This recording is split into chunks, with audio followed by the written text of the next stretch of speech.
Kamakailan ay nagdaos ng kanyang ika-50th birthday ang aktres na si Carmina Villaruel na kung saan nga ay nagkaroon ng celebration at dumalo ang kanyang mga closest friends katulad ni Rufa Gutierrez, Jelly de Belen, Candy Pangilinan, Janice de Belen at marami pang iba. Ayon kay Carmina, nagpapasalamat siya sa friendship na talaga namang tines na ng panahon.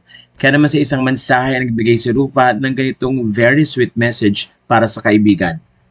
When Mavi Legaspi invited me to Mina Villaruel's 50th, I knew I couldn't miss it. What a night filled with laughter, music, and memories. Then we even brought the whole caboodle pa.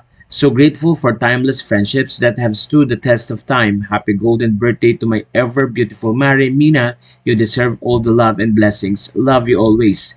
Sumagot naman si Carmina at sinabi ang ganito, Thank you, Mari, for coming. Thank you for the gift of friendship. I love you, Mari. Samantala, isang very sweet message naman ang ibinigay ni Mavi Legaspi para sa kanyang mommy.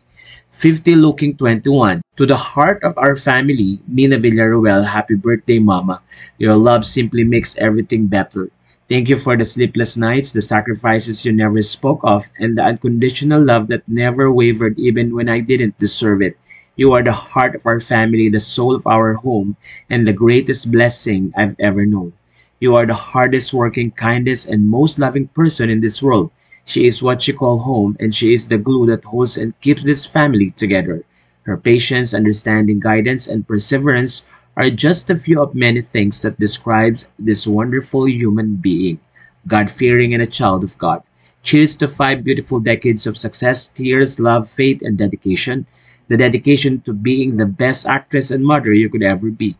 Cheers to you today and always. I love you forever. I love you for always. For as long as I'm living, my mama you'll be. Sa puntong ito ay nagpasalamat naman si Carmina sa napakagandang mensahe ng anak. Nagbigay naman ng kanilang pagbati sina Luis Manzano, pati na rin sa Ann Curtis at marami pang iba.